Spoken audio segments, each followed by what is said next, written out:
Subhanahu wa taala, di mana malam ini kita masih bisa berkumpul. Insya Allah kita akan mendengar tausiah ataupun kajian dari Ustadz Dr. Ahmad Fanani. Beliau merupakan pengasuh pesantren mahasiswa Bina Insani Kota Semarang. Apa kabar Ustadz? Alhamdulillah baik Ustadz Dedi. Alhamdulillah beliau sudah bergabung bersama kita. Lagi di Semarang Ustadz? Ya, di Semarang saja ini. Kondisi nggak keluar-keluar jauh-jauh lah ya, menghindari keluar jauh. Iya, anak-anak masih di dalam pondok Ustadz? Ada yang di pondok, satu, yang lain belum pondok, tapi sudah masuk sejak 2 bulan yang lalu, 1 bulan yang lalu ya sudah masuk. Oh jadi anak-anak udah pada masuk. Saya kira kayak kami yang kuliah Ustadz, online. Ya, nanti kuliah online semuanya insya Allah karena memang belum dibolehkan dalam kondisi saat ini oleh pemerintah ya. Oh, di sana juga Ustadz ya? Di Semarang juga berarti? Semarang ini lumayan angkanya cukup tinggi meskipun ya pengawasannya cukup baik, tapi sudah hati-hati ini 17 Agustus juga dilarang untuk acara di tempat saya karena tidak diadakan akhirnya karena faktor keamanan. Oke, mungkin Ustadz ini kita ada beberapa rekan-rekan yang sudah hadir juga yang memang malam ini akan melanjutkan yang terdahulu ya Ustadz ya? Ya. Iya, terdahulu bab kita sebelumnya membahas tentang bersuci juga ya Ustadz ya? Ya. Nah, malam ini akan bersambung. Bersambung artinya kita akan membahas lanjut kajian fikih kitab Al-Tashhib Alamatan Gayah wa Takrib. Ya, betul. Susah ngomongnya Ustaz. Lidahnya bukan lidah pesantren. Fi adillati matnal Gayah wa Takrib.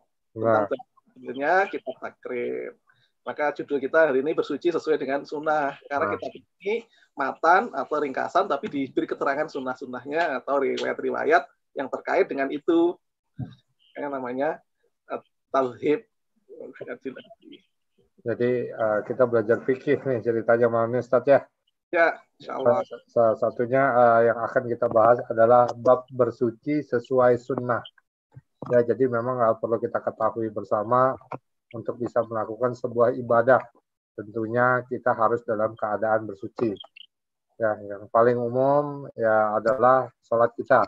Tentu sholat kita akan diterima oleh Allah jika kita bersih dari hadas dan najis. Jadi insya Allah kita akan kali ini mendengarkan kajian atau penyampaian dari Ustadz terkait dengan cara bersuci sesuai dengan sunnah Nabi. Jadi perilaku yang dicontohkan oleh Nabi yang disampaikan melalui para sahabat ya Ustadz ya.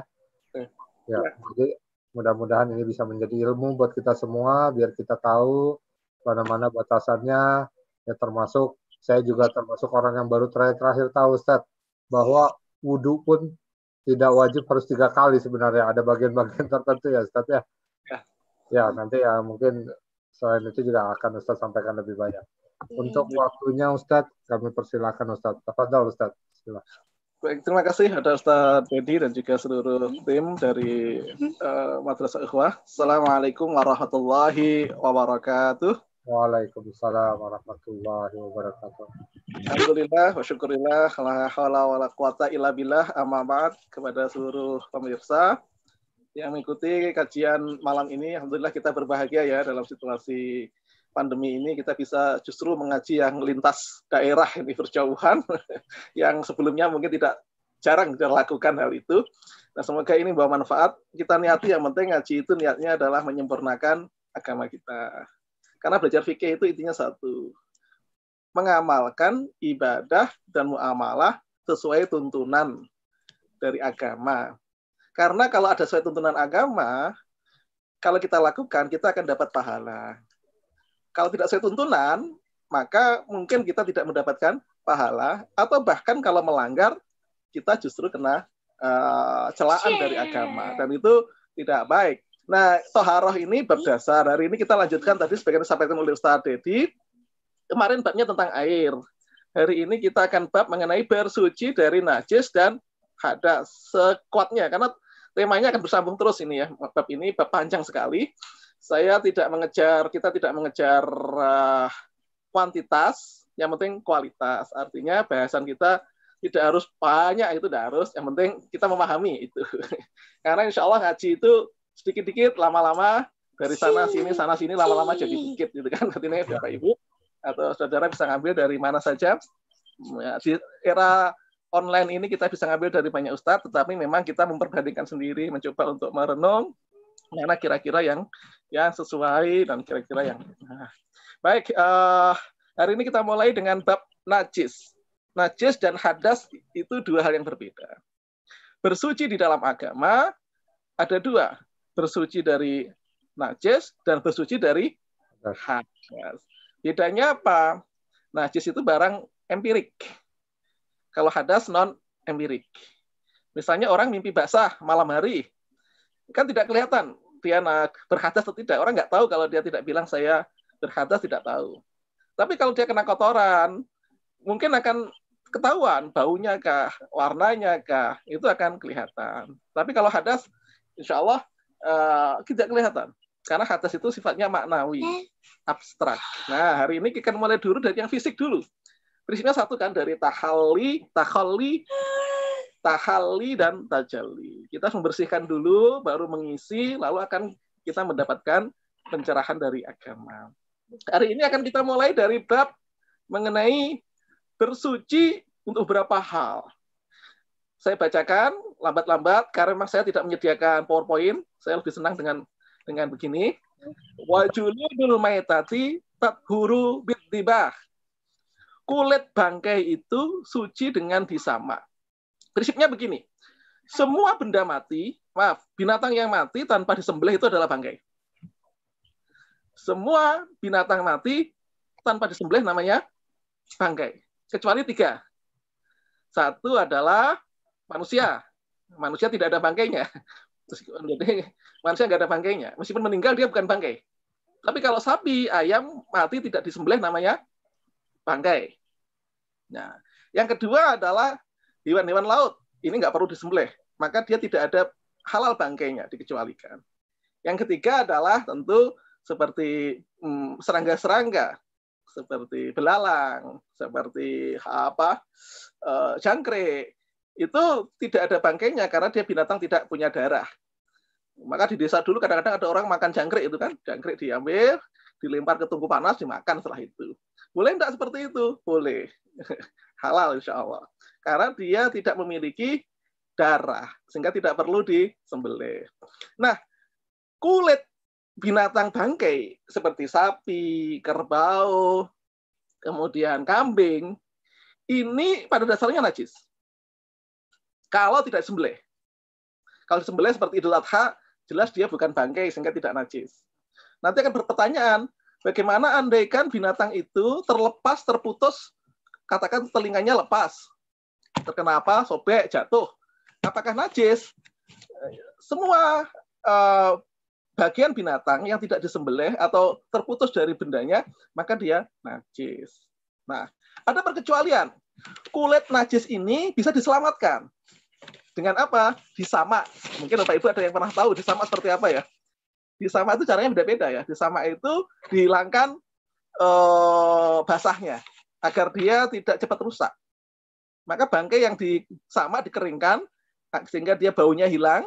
Meskipun prosesnya juga bau sekali, tapi kalau sudah lama-lama nanti dia akan bersih sehingga ketika masuk air dia tidak apa-apa. Maka dengan cara disama itu semua binatang yang tadi kalau tidak sembelih menjadi bangkai menjadi tidak najis lagi. Dalilnya apa? Dari riwayat Ibnu Abbas radhiyallahu anhuma, qala sami'tu Rasulullah sallallahu alaihi wasallam yaqul idza dzubihal ihabu faqat tahur. Dari Ibnu Abbas radhiyallahu anhuma, kenapa radhiyallahu anhuma? Jadi umumnya sahabat itu radhiyallahu anhu. Khusus Ibnu Abbas dan Abdullah ibnu Umar biasanya anhuma. Kenapa anhuma? Jadi karena bapaknya ini orang berjasa, kemudian Abbas itu paman Nabi, anaknya namanya Ibnu Abbas, Maka ketika menyebut anaknya, umat Islam diminta mendoakan bapaknya juga. Radhiyallahu anhuma. Semoga keduanya diridhoi. Luar biasa. Jadi itu ajaran ya, kalau bapaknya memberikan peninggalan baik, maka didoakan banyak orang. Sama dengan Abdullah ibnu Umar. Itu putranya Umar bin Khattab. Maka ketika menyebut Abdullah ibnu Umar, anaknya, pasti radhiyallahu anhuma. Semoga Allah meridhoi keduanya. Tidak hanya anaknya, tapi juga bapaknya. Jadi ini hanya sahabat-sahabat yang beruntung, doanya tidak hanya pada anaknya, bapaknya juga. Begitu mendoakan anaknya, pasti bapaknya ikut. Ini semoga kita juga bisa nanti satu saat mendapatkan keturunan yang baik, sehingga kita akan didoakan orang demikian juga ya. Insyaallah. Amin. Ila judal kalbi wal khinzir. Maaf. Jadi mayat itu atau bangkai itu suci dengan disamak kecuali dua binatang. Anjing dan babi. Anjing babi itu najisnya najis yang sifatnya substantif pada dirinya sendiri. Beda dengan sapi. Sapi ketika hidup tidak najis. Ketika mati tidak sembelih dia najis. Tapi bisa disamak menjadi suci lagi. Beda dengan anjing dan babi. Hidupnya saja najis. Kalau dia jadi bangkai, tetap najis. Disembelih pun tetap najis. Nah ini yang harus hati-hati adalah memang kita ini harus hati-hati betul ya masalah makanan ini ya, karena akan masuk ke perut kita ya. Terutama makanan-makanan yang memiliki yang berasal dari daerah-daerah di mana menggunakan minyak yang dibuat dari babi. Saya pernah dulu beli candy ya. Coklat itu banyak, cepat-cepat tergesa-gesa. Begitu beli ada 5 gitu, 5 bungkus. Tidak tahunya di dalamnya ada indikasi-indikasi itu adalah urat babi. Nah, memang babi itu najis. Setiap barang najis pasti haram. Itu rumusnya di dalam fikih Islam. Ya. Nah, selain babi apalagi? Wa ma tawallada minhuma aw min ahadihima. Atau yang lahir dari babi atau anjing atau lahir dari keduanya. Ada yang bertanya kemarin, Pak, Ustadz, bagaimana andaikan kambing ini menikah dengan anjing? Ini pertanyaan yang menarik ya, Pak. Apa ada itu? Saya tidak tahu, tapi ada pertanyaan demikian. Andaikan kambing itu dibuai oleh anjing, atau anjing dibuai oleh kambing, punya anak, najis enggak? Ini pertanyaan itu muncul. Saya tidak tahu apa terjadi atau tidak, ya, tapi itu muncul pertanyaan demikian. Kalau melihat kaidah ini, pokoknya yang melihat lahirnya siapa yang melahirkan? Yang melahirkan anjing atau babi ya najis. Kalau yang bapaknya anjing, ibunya kambing, ya tidak. Kalau melihat kaidah yang diletakkan di dalam kitab takrib ini. Kemudian, karena apa? Babi ini jelas-jelas diharamkan di dalam Al-Quran. A'udzubillahi minasyaitonirrajim. Surat Al-Maidah ayat 3. Hurrimat alaikumul maitatu waddamu walahmul khinziri wa ma uhilla li ghairillah. Diharamkan bagi kalian bangkai, darah, dan yang disembelih selain Allah. Kemudian juga di dalam hadis,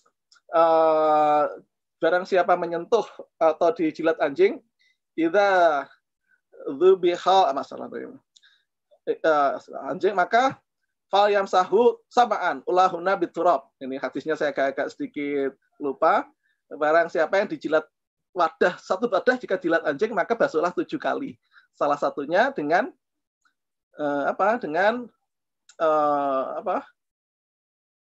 debu. Lain tafsirnya beda-beda yang tafsirnya.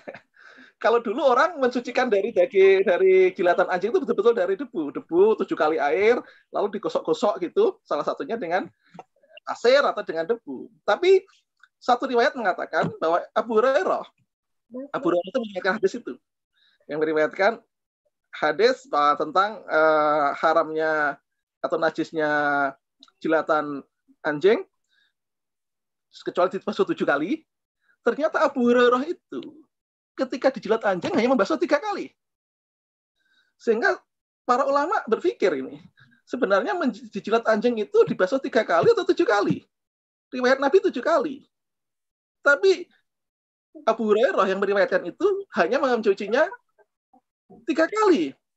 Apa tidak bertentangan? Maka sebagian ulama memutuskan saya ikut di dalam bunyi hadis 7 kali. Sebagian mengatakan Abu Hurairah lebih tahu tentang riwayatnya, sehingga kita ikut 3. Tapi tidak harus bertentangan ya, sebenarnya bahasa 3, bahasa 7 di dalam hadis itu artinya banyak. Banyak itu tidak harus kuantitatif, bisa kualitatif. Contohnya apa? Misalnya kita kalau melihat di hewan di Indonesia ini kan, hewan berkaki 1000. Kakinya berapa kira-kira? Apa ada 1000? Tidak ada. Ada orang ketakutan mengambil langkah 1000. Apa dia langkahnya 1000 betul? Enggak juga. Hanya banyak berlari cepat saja. Artinya kata-kata 1000, kata 7, kata 3 itu tidak harus kuantitatif. Sehingga sebagian mengatakan mencuci dari anjing pun tidak harus 7, yang penting airnya mengalir banyak, sudah.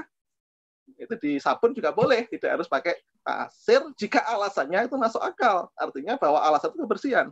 Beda kalau alasannya ibadah. Nah, ini memang ikhtilaf para ulama dalam memahami tentang jilatan anjing. Jadi anjing tidak dilarang di dalam, tidak dianggap najis dalam Al-Quran, tapi dalam hadis yang menjelaskan itu. Jadi, idza wuligal kalbu ina ahadikum fal yamsilhu sab'an ulahuna biturab. Saya baru ingat. Jika anjing menjilat bejana kalian, maka basuhlah 7 kali, salah satunya dengan turab. Turab itu apa? Turab itu ya debu yang suci. Wa adzul maitati wa syarwan najisun ilal adami. Tulangnya bangkai dan rambutnya itu najis kecuali bangkainya anak Adam atau manusia. Kenapa? Manusia sudah dijamin. Jamin apa? Dikatakan walaqad karamna bani Adam. Allah sudah menjamin setelah memuliakan anak Adam atau manusia. Kemarin sudah kita sebutkan kasus Abu Hurairah yang tidak mau bertemu Nabi karena hadas. Nabi mengatakan, subhanallah, innal mu'min la yanjus. Maha suci Allah. Orang mukmin itu tidak najis. Nah, sehingga dengan dasar itu manusia tidak najis. Jadi tidak perlu manusia menyentuh apa belum bersuci dari hadas dianggap harus dibersihkan, tidak perlu karena manusia tidak najis. Manusia itu suci. Nah, ini yang harus ditekankan agar kita tidak salah memahami. Yang kedua, tadi sudah kita bahas mengenai kulit bangkai, kecuali bangkai anjing dan termasuk anjing dan babi. Lalu tulang dari mayit, rambutnya. Memang rambut ini jadi persoalan ya. Rambut itu najis atau tidak rambut manusia? Kalau jatuh atau kuku dipotong jatuh, najis enggak? Ada beda pendapat di kalangan ulama. Ada yang mengatakan sama dengan binatang, kalau tidak dibasuh ya najis. Tapi kalau melihat hadis-hadis ini, yang paling kuat adalah rambut manusia yang lepas, dipotong, atau kukunya suci. Nah, kalau kita junub bagaimana? Ada pertanyaan lagi. Kalau kita junub, saat junub itu misalnya mimpi basah, atau berhubungan suami istri, atau haid, rambutnya jatuh, atau potong kuku. Apakah kita ketika mandi harus dikumpulkan kukunya itu dan rambutnya itu? Ini pertanyaan yang sering muncul di masyarakat. Pertanyaannya, apakah kalau kita junub, hadas besar, berhubungan suami istri setelah itu, atau haid bagi ibu-ibu, lalu kemudian sebelum mandi, rambutnya berjatuhan, kukunya dipotong jatuh, apakah kukunya harus dimandikan juga? Nah, itu pertanyaan. Ada satu pendapat, ini yang saya temukan di Fathul Mu'in, yang riwayat dari Imam Ghazali, mengatakan, nanti rambut dan kuku kalau tidak dimandikan akan mencari kita di akhirat, kata begitu. Sehingga di dalam Fathul Mu'in dikatakan kalau gitu, kalau mau bersuci dari hadas, kalau dipotong kuku, rambut dicari lagi, dibasuh dulu, dicuci biar ikut bersih, katanya. Tapi sebagian besar ulama menganggap hadis itu tidak sahih. Hadis itu tidak sahih dan maknanya tidak jelas. Maksudnya mencari di akhirat itu apa? Misalnya rambut tidak dibasuh, mencari ke akhirat maksudnya apa? Kan tidak ada perintah bersuci di situ. Nah, maka banyak ulama seperti Ibnu Taimiyah mengatakan ini tidak perlu dibasuh karena dia tidak termasuk yang akan ikut beribadah dengan kita. Tapi silakan ya, saya kira saya tidak menekankan mana yang harus Anda pilih, Bapak Ibu pilih. Pilih harus dibasuh silakan, enggak ya silakan. Masing-masing ada dasarnya, meskipun saya sendiri cenderung melihat bahwa rambut atau kuku yang lepas itu dari manusia ketika junub atau ketika haid tidak perlu dicuci karena manusia tidak najis. Kedua, bahwa rambut itu tidak ikut ibadah kita lagi nantinya. Sudah. Dia seperti barang yang hilang dengan kita. Ya, wallah alam. Ya, ini memang ikhtilaf di dalam fikih kita. Dan Bapak Ibu harus maklum, pendapat ulama banyak. Tidak hanya di kalangan mazhab, di kalangan Imam Syafi'i banyak. Kalau kita membaca di dalam kitab, misalnya yang paling gampang di Syafi'iyah, Kifayatul Akhyar, ini misalnya. Ini kitab lama tapi yang bagus. Ini betapa banyak ikhtilaf di kalangan Syafi'iyah sendiri. Namanya wajah. Wajah itu apa? Pendapat para ulama di level atas, di bawah Imam Syafi'i, di atasnya Imam Nawawi namanya wajah. Nah, itu beda pendapatnya juga banyak. Karena satu pendapat, satu persoalan, ada beda pendapat 2, 3 di kalangan ulama Syafi'iyah sendiri. Tidak hanya di kalangan antar mazhab ya, di kalangan Syafi'iyah sendiri juga beda pendapat. Dan saya kira itu dimaklumi ya, karena memang demikian di dalam fikih. Maka yang penting dasarnya kita tahu hadisnya seperti apa. Kalau kita memilih, kita tahu bahwa ada dasar demikian. Yaitu silahkan dipakai yang mana. Yang kedua saya teruskan, wala yajuzu istimalu awanidz zahabi wal fiddah. Wala yajuzu istimalu awanidz zahabi wal fiddah. Tidak boleh menggunakan bejana atau wadah dari emas dan perak. Ini yang paling dilematis ini saat ini ya, saya kira banyak orang yang mempertanyakan itu karena hadisnya jelas ya di dalam riwayat Bukhari dan Muslim dari Hudzaifah bin Yaman radhiyallahu anhu qala sami'tu Rasulullah sallallahu alaihi wasallam yaqul la talbasul harira walad dibaja wala tashrabu fi aniyati dzahabi wal fiddati wala taqulu fi sihabiha fa innaha lahum fid dunya walana fil akhirah. Dari Hudzaifah bin Yaman. Hudzaifah bin Yaman ini sahabat Nabi yang menjadi gubernur di Yaman. Orangnya dari Yaman. Orangnya luar biasa, ini pemimpin yang baik ya. Dia selalu mengimami sholat bagi para ketika gubernur dia jadi imam sholat. Kadang-kadang sholatnya double ke jamaah di sana terus kembali ke Nabi ke jamaah lagi kadang-kadang dulu ketika pas ada acara demikian. Orangnya sangat terkenal. Hudzaifah bin Yaman asalnya dari Yaman. Nah, dia mengatakan bahwa Nabi bersabda, jangan mengenakan pakaian dari sutra. Dan jangan minum di wadah yang terbuat dari emas dan perak. Wala ta'kulu fi sihafiha. Jangan makan juga dalam piring yang terbuat dari emas dan perak. Sihaf itu piring yang besar begini, makannya bisa untuk 5 orang. Nah, mungkin kita tidak lumrah di kita ya makan bareng-bareng 5, tapi seperti kita lihat di foto-foto di Tanah Arab itu orang biasa makan bareng-bareng banyak orang. Bahkan satu meja bisa setengah kambing dimakan orang 6 atau 5 juga biasa. Orang di Tanah Arab kalau akikoh tidak dibagikan. Akikoh itu kambing diguling, diundang para tetangga 10-20 makan bareng dari kambing yang langsung tanpa apa-apa, nasi sedikit kadang-kadang. Langsung kambingnya diberdirikan gitu atau di gantung begini dimakan bareng-bareng. Ya memang itu sihaf itu piring besar yang bisa untuk makan 5 sampai beberapa orang. Maka dan jangan makan di dalam piring dari emas dan perak karena apa? Fa innaha lahum fid dunya walana fil akhirah. Karena apa? Karena piring emas dan perak itu bagi orang musyrik di dunia ini. Boleh orang musyrik pakai itu. Walana fil akhirah. Kita nanti pakai di akhirat saja kata hadis ini. Sehingga orang Syafi'iyah, beberapa Syafi'iyah mengambil kesimpulan bahwa penggunaan emas dan perak untuk makan minum ini dilarang. Dan mereka memperlakukan tidak hanya pada emas perak, dikiaskan.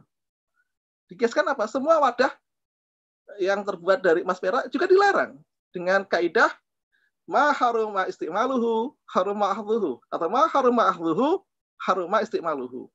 Sesuatu yang haram diambil, larang juga dipergunakan. Atau sesuatu yang dilarang dipergunakan, dilarang juga diambil.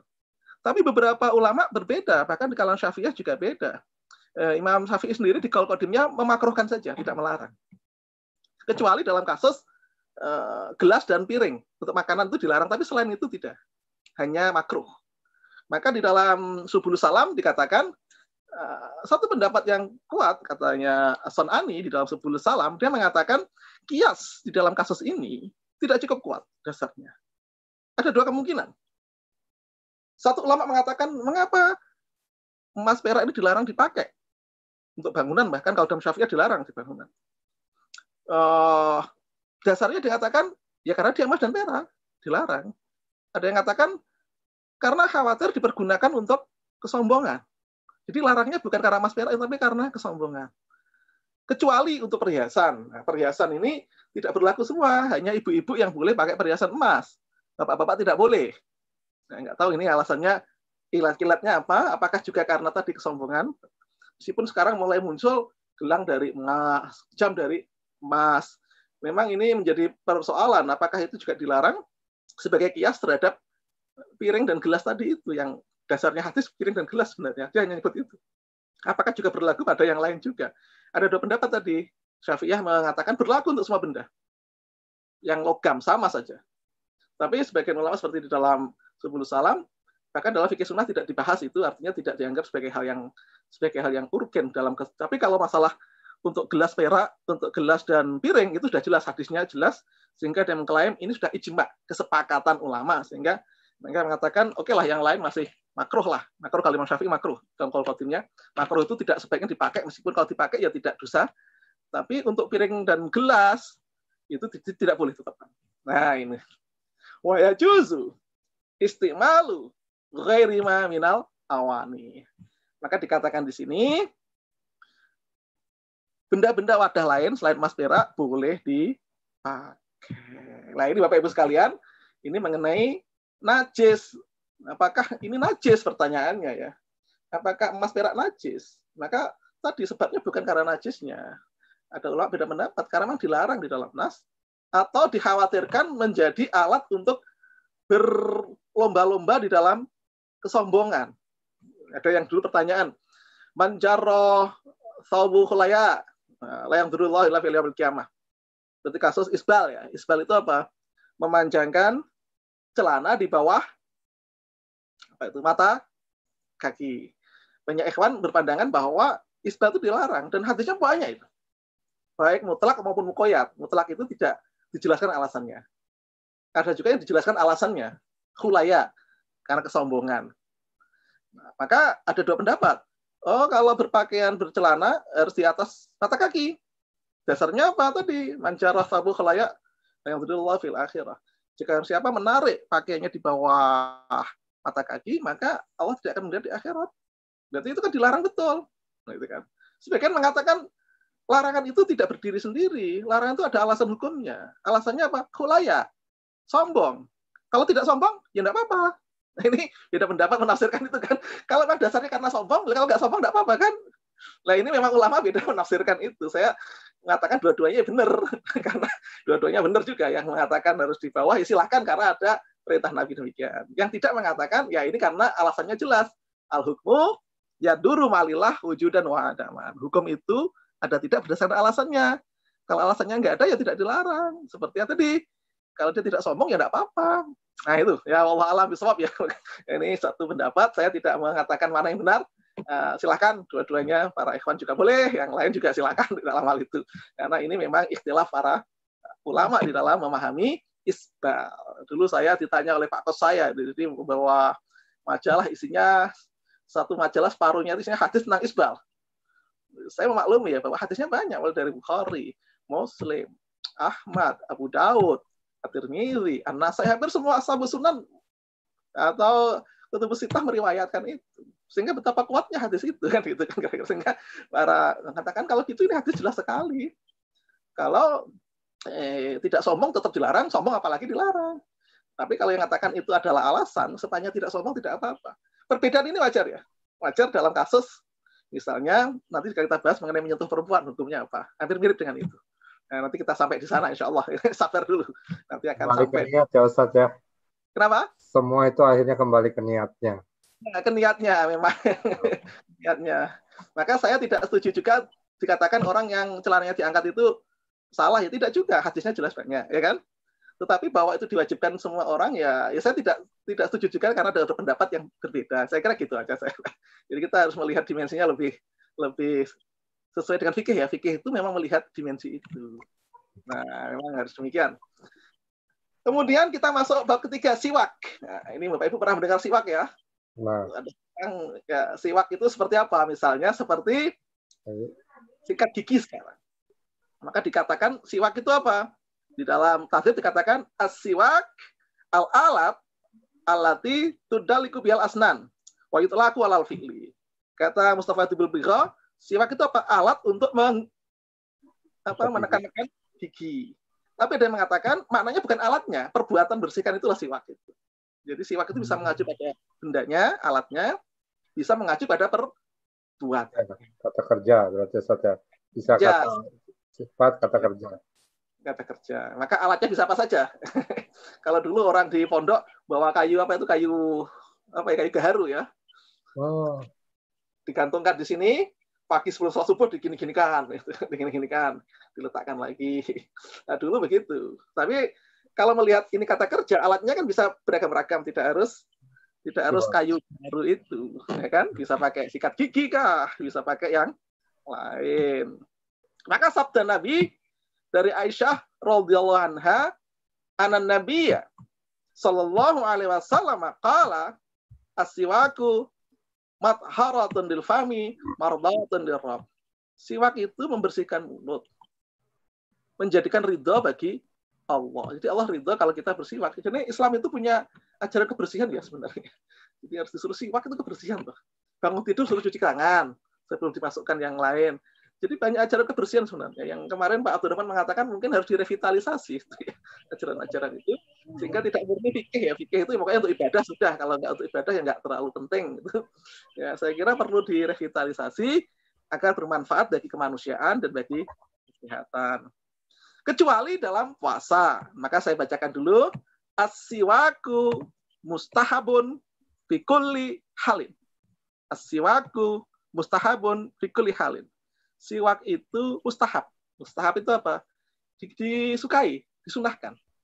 Ada sunnah itu istilahnya banyak dalam fikih ya. Ada mustahab, ada sunnah, ada mandub, ada nafilah. Nafilah itu tambahan, sebagai tambahan.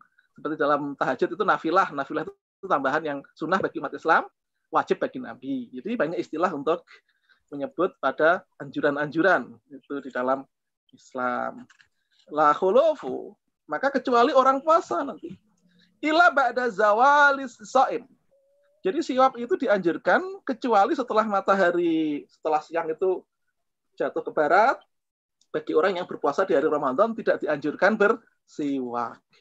Mengapa? Khawatirnya karena terlalu haus nanti tidak sengaja tapi sengaja meminum itu atau mencari kesegaran dari siwak itu, maka tidak dianjurkan. Sampai-sampai dijanjikan di dalam hadis riwayat Bukhari dan Muslim, an Abi Hurairah radhiyallahu anhu anin nabiyyi sallallahu alaihi wasallam la khulufu famis saimi atyabu indallahi min rihil misk. La khulufu famis saimi atyabu indallahi min rihil misk. Khuluf itu apa? Berubahnya bau mulut orang yang puasa.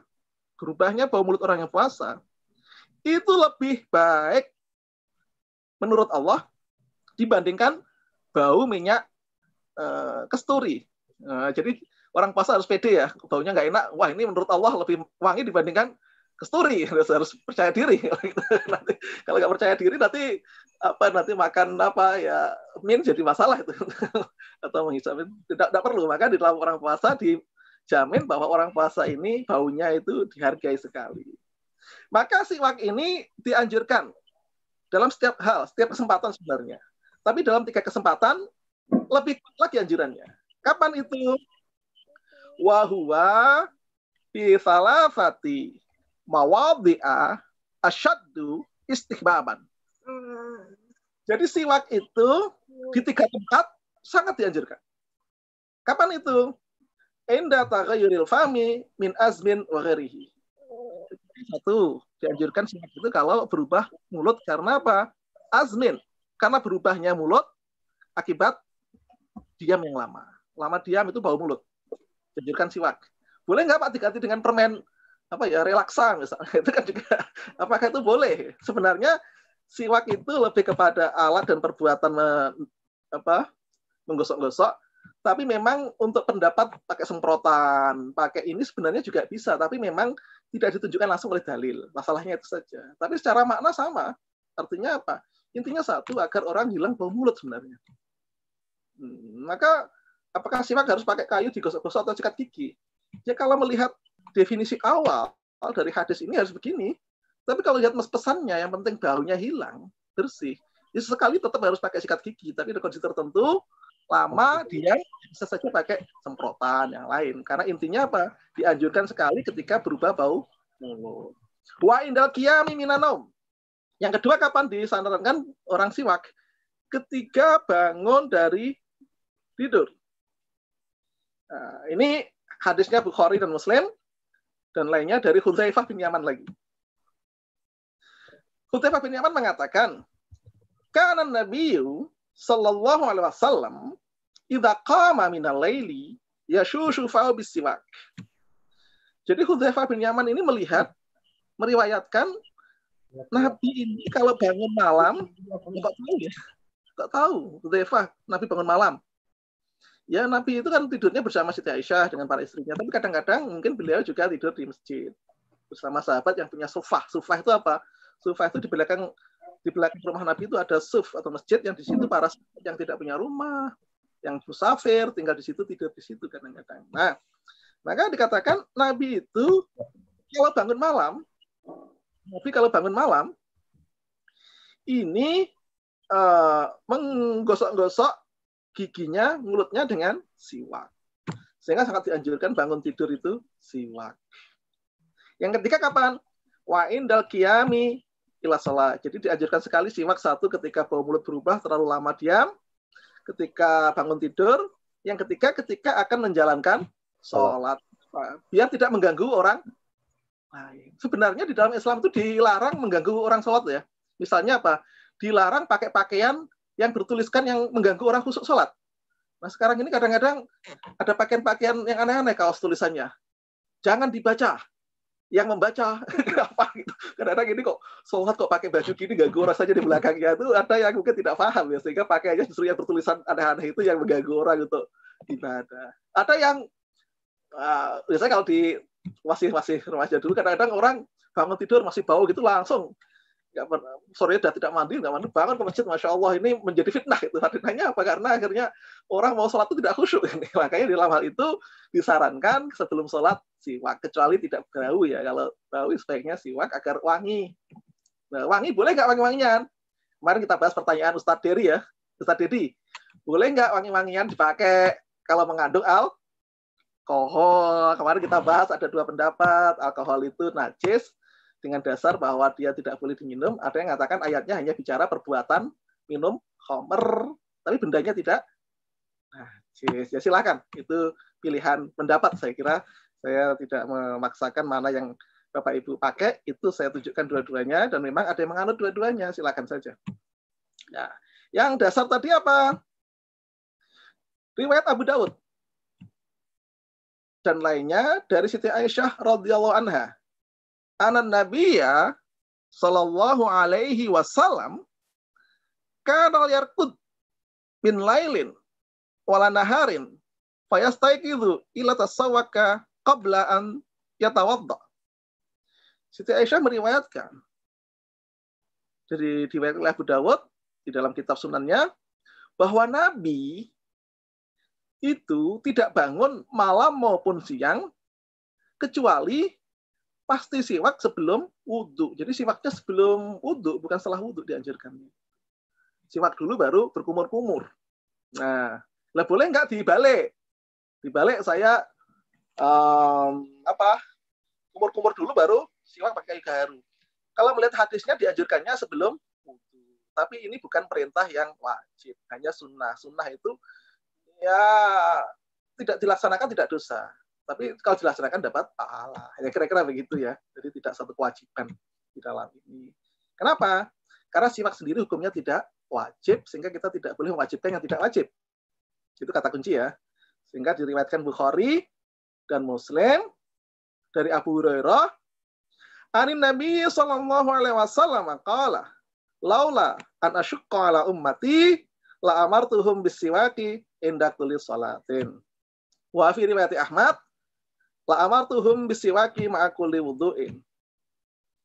Dalam riwayat Bukhari Muslim dari Abu Hurairah dikatakan Nabi bersabda, seandainya tidak memberatkan umatku, tentu saya perintahkan mereka siwak setiap kali sholat.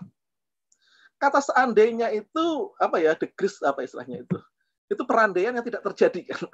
Artinya perandaian seandainya tidak memberatkan, saya wajibkan. Tapi mungkin karena memberatkan, jadi tidak wajib. Dia hanya sunnah saja. Ulama begitu. Karena katanya seandainya tidak memberatkan, berarti ada pertimbangan memberatkannya sana. Di sana itu sehingga disimpulkan siwak tidak wajib melainkan Sunnah kapan? Ketika setiap sholat. Dalam riwayat Ahmad dikatakan, la amartuhum bisiwaki ma'akuli wudu'in. Saya perintahkan siwak setiap kali wudhu. Jadi ini yang benar mana? Setiap kali sholat atau wudhu? Nah ini dasar bahwa dua-duanya boleh kan? Sebelum sholat juga boleh. Itu kalau orang sebelum Allah Akbar sudah siap-siap gini langsung siwak boleh. Atau sebelum wudhu juga boleh. Tadi hadisnya banyak yang sebelum wudhu tadi itu. Ada dua ya. Saya kira itu pilihan ya. Saya kira pilihan. Ya ini dasar. Nah untuk malam ini saya tutup dengan bab mengenai wudhu. Waktunya terbatas tinggal 1/4 jam ya.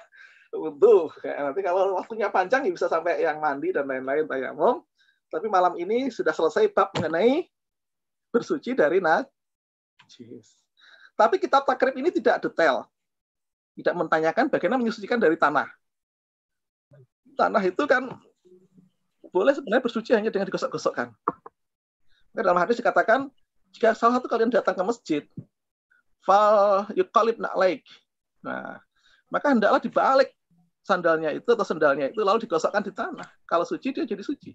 Maka dia mengatakan sucinya sandal bisa cukup dengan atau sepatu cukup dengan digosokkan ke tanah. Nah, bagaimana dengan pedang? Boleh nggak pedang itu dibersihkan dengan pakai kapas saja? Prinsip Syafi'iyah mengatakan tohar itu hanya dari air, hanya dengan air dan batu. Kalau dari najis ya hanya air dan batu atau benda material. Sekarang diterjemahkan material ya. Kalau dulu diterjemahkan benda keras. Benda keras itu harus batu yang sebelumnya. Tapi sekarang mulai bergeser ya. Bergeser apa? Ya, jadi tidak harus bersuci itu pakai benda keras. Karena kalau kerasnya kaca kan tidak membersihkan. Tisu boleh. Karena kalau kita berkeras harus pakai air dan tisu itu berat. Saya pernah mengalami sendiri betapa susahnya kita ini kalau nggak terbiasa dengan hidup demikian ya. Saya pernah ada acara kegiatan di satu tempat di luar negeri. Jadi siang-siang datang ke kamar mandi, mau buang air. Begitu duduk, tidak ada air, adanya hanya tisu aja. Bingunglah kita ini, gimana nanti ini? Ya akhirnya tidak jadi karena sudah nggak bisa itu, nggak bisa karena makanya memang sekarang diterjemahkan ya nanti akan semakin penting tisu itu semakin penting. Nah, ada juga yang membolehkan disucikan dengan dijemur. Ini sangat minor, pendapat ini minor sekali. Hanya satu yang berpendapat itu yaitu Imam Abu Yusuf, orang Hanafi. Dia mengatakan benda itu asal dipanaskan, dijemur di matahari, benda najis jadi suci. Tapi pendapat ini ditolak Syafi'iyah karena Syafi'iyah menganut ada hadis ainiyah dan hadis hukmiyah. Ainiyah itu apa? Yang empiris kelihatan, yang hukmiyah tidak kelihatan tapi baunya ada, tetap najis, harus dibersihkan. Nah ini beda pendapat. Saya sendiri untuk taharan lebih cenderung pada pendapat Syafi'iyah tadi, saya lebih hati-hati ya. Karena memang ya dalam hal itu lebih hati-hati dalam hal ini. Ya, sebaiknya tetap ada bau disucikan, tidak cukup dipanaskan. Memang ada ibu-ibu yang menggunakan ini, misalnya ibu-ibu punya kasur dari apa itu namanya, yang kasur bermentul-mentul itu namanya kasur kasur ini. Itu kalau anaknya zaman dulu tidak punya pampers, itu kan riskan kalau pipis kena kasur. Kalau dicuci ya kasurnya basah berhari-hari, itu nggak kering. Maka kadang-kadang seperti ini saya sendiri pernah praktekkan pendapat Abu Yusuf ya, karena dulu belum zaman pampers ya, kalau anak pipis di kasur nggak usah dicuci, dikeringkan aja, dijemur aja sudah, kering sudah. Karena kering itu tidak menajisi yang lain, itu sebagian. Seperti apakah anjing itu najis kalau disentuh? Sebagian ulama seperti Hanafiyah mengatakan sepanjang kering tidak najis, tapi kalau basah najis. Nah, ini pendapat di kalangan Hanafiyah. Memang untuk ini kasus ini Syafi'iyah lebih hati-hati. Hanafiyah mungkin lebih praktis dalam melihat persoalan ini. Nah, akan kita bahas mengenai wudhu dulu. Semoga waktunya cukup. Tinggal 13 menit. Dasarnya satu, ini Al-Quran yang paling jelas dalam surat Al-Maidah ayat 6. A'udzu billahi minasyaitonir rajim. Ya ayyuhalladzina amanu idza qumtum minas salati faghsilu wujuhakum wa aydiyakum ilal marafiqi wamsahu bi ru'usikum wa arjulakum ilal ka'bain. Hei orang-orang yang beriman, jika kalian kuntum hendak menjalankan sholat, faghsilu wujuhakum, basuhlah wajah. Nah, ini Ini menjadi pertanyaan. Ada basuh, ada usap. Nanti di belakang ada wamsahu, ada fagsilu. Kalau fagsilu membasuh itu harus airnya menetes. Kalau usap cukup airnya tangannya basah di cukup. Itu namanya usap.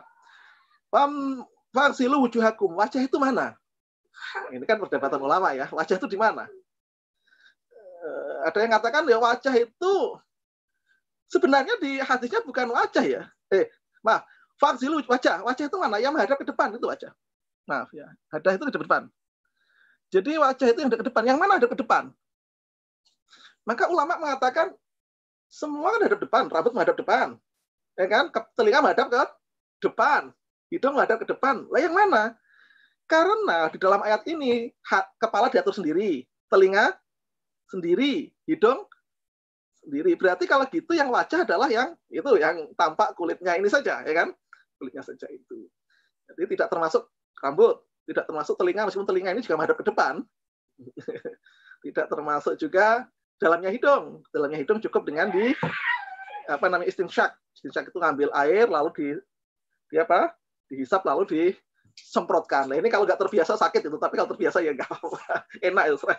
Kalau nggak terbiasa susah, tapi itu bagus untuk kesehatan ya. Wa silu wujuhakum wa aydiyakum ilal marafiqin. Dan basuhlah tangan sampai siku-siku. Nah, ini siku-siku ini beda pendapat. Siku-siku itu apakah harus melebihi atau pas atau tidak? Maka ada yang menggunakan dasar al-lafdhu biqadril adna. Satu petunjuk lafaz itu cukup dengan batasan minimal. Kalau fikih ya, nggak maksimal. Pokoknya kena siku sudah selesai. Tapi dalam beberapa hadis, Nabi sendiri membasuh melebihi. Ada yang mengartikan ma'a, bersama. Berarti tangan dan siku. Tangan itu mana? Tangan itu kan susah ya. Ini tangan, ini tangan, ini tangan. Dalam bahasa saya semuanya tangan. Semuanya kan tangan. Yang kalau tangan dari atas dari bawah. Lah yadun itu memang lebih dipahami ulama berangkat dari sini. Kenapa dari sini? Karena di dalam kasus-kasus tayamum cukup ada yang mengatakan sampai sini. Dalam hukuman potong tangan cukup di sini juga. Potong tangan untuk yang hukuman ya, kita tidak praktekkan itu di negara kita, tapi memang kalau dulu potong tangan sampai sini aja. Artinya tangan dimulai dari sini bukan dari sini. Meskipun dalam bahasa Indonesia semuanya tangan. Kalau bahasa Arab ini adut ini. Maka sampai siku-siku dari bawah sampai atas minimal boleh, tengah-tengah boleh, melebihi juga boleh, tergantung artinya. Kalau artikan maaf berarti dengan siku-siku pas. Ada yang mengatakan ya kita bablaskan atau teruskan sesuai dengan hadis.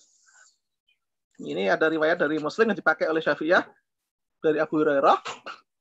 Anahu tawaddu'a fa ghasala wajhahu fa asbaqal wudu' tsumma ghasala yadahu al-yumna hatta syara'a fil adud tsumma yadahu yusra hatta yashra'a fil adud tsumma sahara sahu tsumma ghasala rijlahu al-yumna hatta syara'a fis saq. Jadi dikatakan bahwa Nabi wudu membasuh wajahnya, menyempurnakan wudhunya betul, kemudian membasuh tangannya kanan sampai kepada masuk ke atas, dan kemudian kiri sampai ke adut. Adut itu di atasnya ini, di atasnya siku. Itu namanya adut. Nah, hadis ini mengatakan lebih baik di atas ini di adut Syafi'iyah. Tapi yang menggunakan dasar minimalis, maksimal itu sunnah, minimal itu tuntutan. Sehingga tetap membolehkan minimal, maksimal sebagai kesunahan saja. Ya silakan, saya kira itu masalah yang tidak perlu diperdebatkan karena esensinya yang penting kena sedikit sah, kena banyak lebih baik, sunnah gitu aja. Saya kira di dalam memahami itu tidak perlu dijadikan. Kemudian masaha ba'da ra'sihi, mengusap sebagian kepala. Nah sebagian itu mana sebagian kepala? Apa definisi kepala? Nah, ulama dulu kalau memahami masalah pasti dimulai dari definisi. Agar orang tidak salah paham. Atau beda pendapat, ngobrol enak-enak tapi beda pendapat. Maksudnya satu ke sana, satu ke sini, karena tidak punya kesamaan definisi. Maka ulama fikih pasti memulai dari definisi. Biar kita tahu yang kita definisikan apa, yang kita kaji ini apa. Nah itu cara ulama fikih dulu. Maka dikatakan rokson itu apa? Manbatur sya'ri, tempat tumbuhnya rambut. tempat tumbuhnya rambut berarti rambut atau bukan? Nah, ini pertanyaan. Tempat tumbuhnya rambut atau bukan? Nah, ini ada pertanyaan demikian. Kalau kepala tempat tumbuhnya rambut, berarti yang dibasuh harusnya kan bawahnya sini, bukan di rambutnya, harus sampai ke bawah-bawah sini. Karena yang kepala tempat tumbuhnya, bukan rambutnya. Seperti tempat tumbuhnya ketela, kan bukan ketela, tanah itu tempat tumbuhnya kan. Kan gitu. Tetapi kemudian ulama berpandangan, karena rambut ini sulit, atau kepala sulit dijangkau, cukuplah diwakili dengan rambut. Ada yang mengatakan ba'dun itu sebagian. Sebagian itu apa? Orang Syafi'iyah suka dengan kuantitatif. Rambut itu dia katakan banyak, jumlahnya 3. Kena 3 sudah sah. Tapi sebagian menggunakan dasar hadis Nabi. Nabi kalau wudhu, basahkan tangannya, lalu ke belakang, kembali ke depan lagi. Nah, tapi hadis itu dimaknai apa? Akhirnya ulama mengatakan, karena ba'du roksi, sebagian kepala saja dipahami oleh Syafi'iyah, maka keseluruhan itu sifatnya sunnah saja. Andai kan kena sedikit, boleh. Yang paling suka banyak itu orang Hambali. Hambali itu suka semuanya. Hambali. Maka 1 kali. Memang untuk susah Hambali, kalau kita lihat di dalam Zadul Ma'ad Ibnu Qayyim, dia mengatakan semua wudu itu 3 kali kecuali kepala.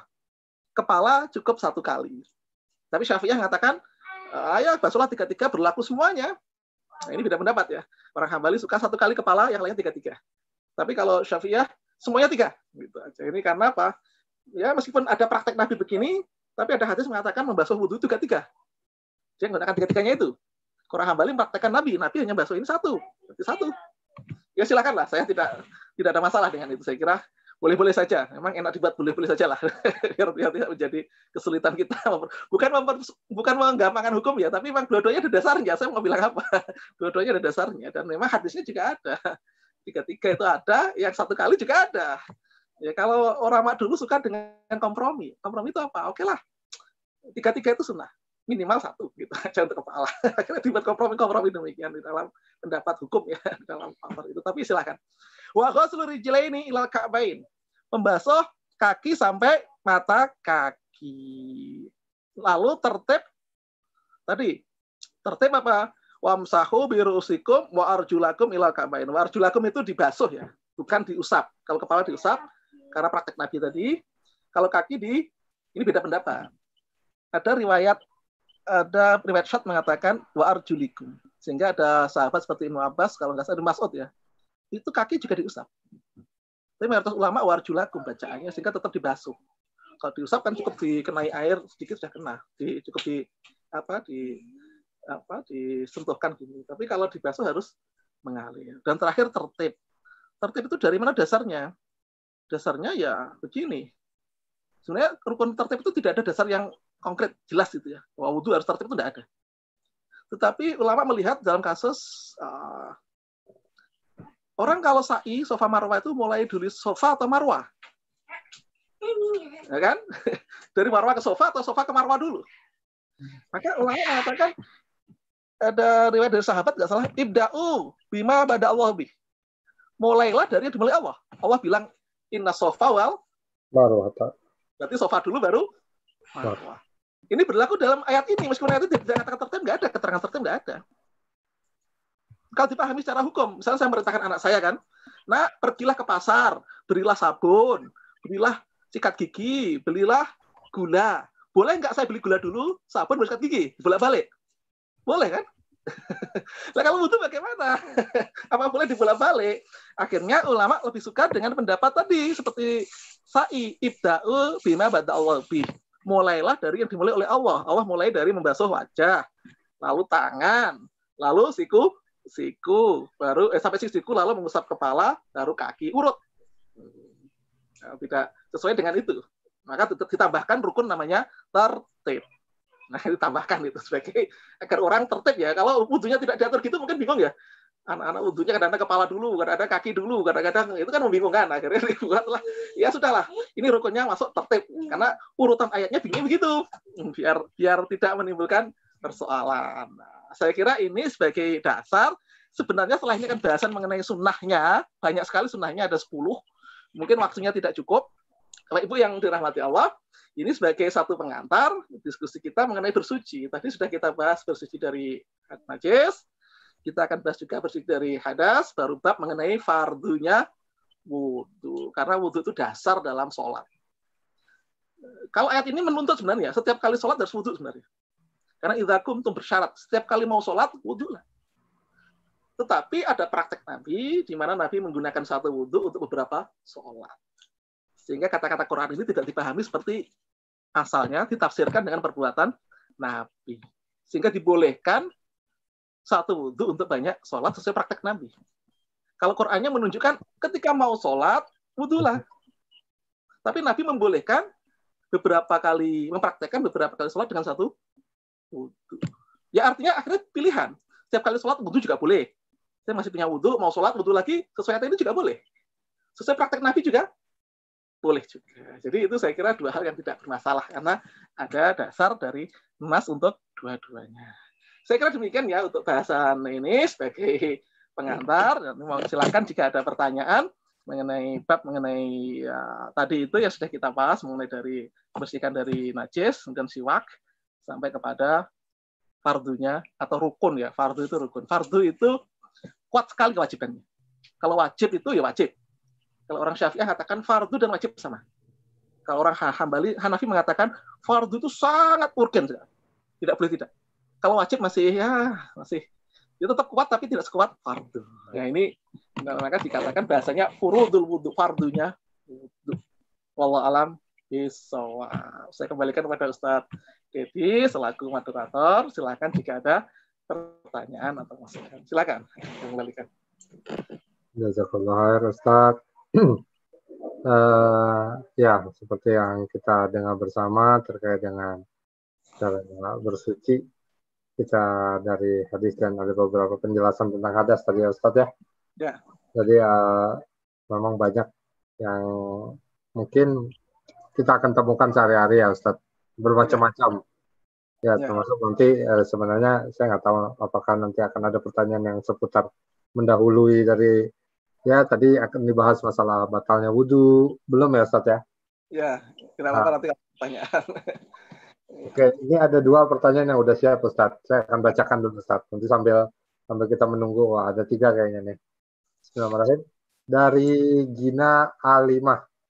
Ini Gina Alimah ini salah satu mahasiswi dari STIMIK Bandung Ustaz. Ya. Saya izin bertanya Pak, alasan rambut sama kuku suci kenapa?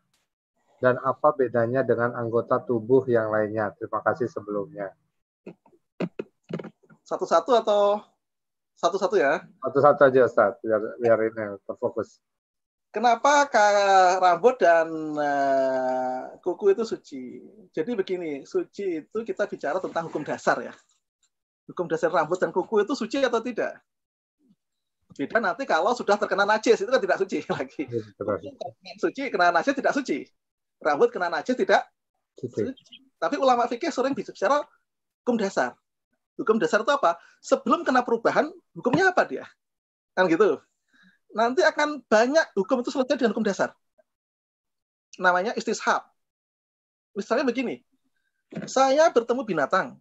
Ini belum tahu ini haram atau halal. Karena baru saya temukan binatang ini, belum pernah sebelumnya saya temukan. Yang penting dia tidak buas. Dia tidak dilarang dalam Quran. Boleh atau tidak? Ulama pada kembali hukum dasar.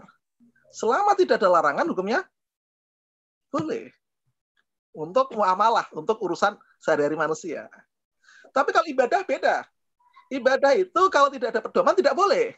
Saya misalnya sholat saya kok hanya 5 kali sehari ya yang wajib. Zuhur hanya 4 kali, rakaat itu kurang mantap lah. Saya tambah 6 rakaat lah. Itu nggak boleh karena memang tidak ada dasar itu. Jadi namanya hukum dasar ya, hukum dasar itu. Maka pertanyaan tadi, yang pertanyaan kuku suci atau tidak, kalau bicara hukum dasarnya suci. Maka ketika dia lepas dalam kondisi kita tidak najis ya suci. Tapi kalau sebelum lepas dipotong sudah kena najis ya najis, kan gitu kan? Karena sudah mengalami perubahan. Maka kita bicara hukum dasar. Hukum dasarnya kuku, rambut manusia itu kecuali potongan rambut hewan dan tulang, ini ikhtilaf. Ulama mengatakan ya setiap yang terlepas dari anggota tubuh binatang yang tidak disembelih ya, itu najis. Kan ada pendapat begitu. Tapi dia mengatakan ya, itu kan bukan terlepas, artinya kuku dan tulang diperkecualikan, rambut diperkecualikan, bulu diperkecualikan. yang dianggap najis itu kalau bagian tubuh yang lain. Misalnya sapi ketika jatuh kakinya, dagingnya lepas, itu dia bangkai, tidak boleh disentuh, najis. Tapi kalau bulu itu kan susah dihindari kan? Ya. Jatuhan bulunya. Maka bulu dikecualikan oleh sebagian ulama. Dia tidak termasuk yang, apalagi manusia, rambutnya manusia yang memang berdasarkan manusia itu tidak ada bangkainya manusia itu. Bangkai itu apa sih? Kembali definisi bangkai. Bangkai adalah binatang yang mati tanpa manusia kan binatang. Berarti manusia kalau logikanya nggak sebelah berarti bangkai. Tidak boleh begitu karena ayatnya jelas. Walaqad karomna bani Adam, bahwa manusia itu dimuliakan Allah sehingga tidak ada istilah bangkai untuk manusia. Manusia suci. Ya, saya kira itu ya sebagai penjelasan. Ya. Saya sambung Ustaz dari pertanyaan tersebut. Kan pada saat ini saya suka pernah menemukan bahwa kadang para perempuan itu suka berkutek-kutek ya Ustaz ya. Ya. Alasannya mereka pun berkutek pada saat mereka sedang tidak bisa melaksanakan sholat. Pada prinsipnya apakah memang betul Ustaz kutek itu bisa menutup kenanya bagian tubuh dari wudu, termasuk juga bagaimana dengan kondisi teman-teman rekan-rekan yang mengecat rambutnya. Nah, apakah memang untuk air wudu sendiri harus mengenai utuh badan kita? Saya pernah Ustaz waktu masih kecil, rasanya SD diingatkan orang tua, waktu itu sempat wudu pakai jam. Beliau sempat negur, kata Bapak, nggak boleh wudu pakai jam. Dikhawatirkan air wudu tidak mengenai tangan di belakang jam gitu. Ya. Nah, itu gimana Ustaz? Apakah memang semua aliran air harus mengenai bagian tubuh ini? Bagaimana kalau kondisinya tadi dikatakan jika kuku dikutek atau rambut yang berwarna itu kan ada lapisan. Gimana Ustaz? Ini jadi prinsipnya di dalam wudu itu kan membasuh dan mengusap. Itu kata dasarnya ya. Kata dasarnya membasuh dan mengusap. Nah, pertanyaan adalah apakah membasuh mengusap harus kena kulit? Hampir semua ulama mengatakan kena karena dalam hadis diminta asbaghoh, menyempurnakan. Ada kasus di mana sahabat sholat. Begitu sholat, Nabi suruh kembali lagi. Bersuci lagi. Sucimu belum sempurna. Balik lagi, lalu dia sholat, bilang Nabi belum sempurna. Maka ulama karena hati-hati, berpendapat, kalau demikian, wudhu itu mengharuskan air itu mengenai kulit. Tidak boleh ada media yang menghalangi. Kecuali dalam kondisi yang disebut dengan ashabul jabair. Jabair itu apa? Orang yang kecelakaan lalu apa? Pakai masker, pakai perban gitu Ustaz ya. Dan kebolehan pakai sepatu nanti kita bahas. Nah, memang dalam kasus itu dikecualikan. Jadi kalau orang yang kena perban itu cukup diusap.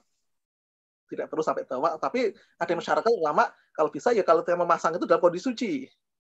Tapi prakteknya susah kan? Orang jatuh di jalan dibawa ke rumah sakit, masa bersuci dulu kan enggak, langsung ditutup. Kalau dipraktekkan dan begitu kan susah. Maka ashabul jabair ini akhirnya kalau disiram kan juga memperburuk kondisi. Akhirnya ya untuk jabair atau yang dibungkus ini cukup kemarin ramai debat mengenai bagaimana wudhunya bagi orang yang membawa APD dalam ini pandemi kan, apakah wudhu atau tidak wudhu. Nah, ini memang jawabannya yang jadi ikhtilaf besar. Tapi jadi kalau kita, atau sebenarnya kalau kita pakai hukum ashabul jabair itu bisa ya. Jabair itu apa ya? Sepanjang masuk memasangnya itu suci. Jadi kalau wudhu lagi cukup di luarnya. Syukur kalau itu lebih aman ya. Karena apa? Tuntutan sholat harus wudhu. Kan gitu. Tidak sholat, tidak sah tanpa wudhu. Bahwa wudhu, nah maka dalam kondisi darurat dibolehkan tidak kena tangan langsung atau kulit. Tapi dalam kondisi normal ya diharapkan kena kulit. Maka di beberapa pemahaman di pesantren misalnya seperti apa tadi pewarna kuku itu dipisah antara pewarna yang mencegah pertemuan dengan badan. Misalnya pewarnanya zatnya terlalu padat, terlalu kedap gitu kan. Pekat ya. Tapi kalau bahannya tidak kedap artinya masih memungkinkan dibolehkan. Saya tidak ahli dalam zat ya, apakah ada zat yang bisa tembus seperti itu? Apakah semir rambut itu tembus atau tidak? tembus saya tidak tahu. Gitu. Tapi memang ulama dulu mungkin yang pakai semir rambut ya harus kena kepalanya, bawahnya gini dikenakan biar selaman ya, dikenakan bawahnya. Karena sebenarnya yang dikena itu kan kepala sebenarnya, bukan rambut. Rambut itu hanya mewakili kepala. Rambutnya tidak bisa mewakili gimana? Kan harus kepalanya kan digini kan harus kira-kira gitu. Ya, karena mewakili kan bisa mewakili rambutnya kan kalau dia kedap kan bisa mewakili kepalanya itu. Ya itu memang pendapat-pendapat yang masih mencoba mencari jalan tengah dari kemungkinan-kemungkinan itu ya dalam hal ini. Ya memang kadang-kadang dia susah dihilangkan, seperti misalnya ada orang yang ahli tato ya. Pekerjaan tato orang, dia sendiri memberi contoh kan. Tapi dia sangat suka agama, anaknya suruh ngaji. Dia sendiri juga suka ke masjid, itu kan gimana itu. Kan sudah kadung terlanjur gini ya. Ya inilah akhirnya orang kadang-kadang bilang ya sudahlah, Allah lebih tahu. Allah lebih tahu, tapi sebaiknya tidak demikian. Tidak dilakukan sebelum terjadi. Maka hukum fikih itu ada yang preventif. Jadi begini, saya beri contoh preventif ya. Suatu saat Ibnu Abbas ditanya sahabat, "Ya Ibnu Abbas, andaikan orang membunuh orang lain, lalu dia bertaubat, apakah Allah mengampuni taubatnya?" Ibnu Abbas mengatakan, Allah Maha Pengampun. Asal bertobatnya dia sungguh-sungguh, insya Allah diampuni Allah kecuali dosa syirik. Kan gitu jawabannya Ibnu Abbas. Pada kesempatan yang lain, waktu yang lain,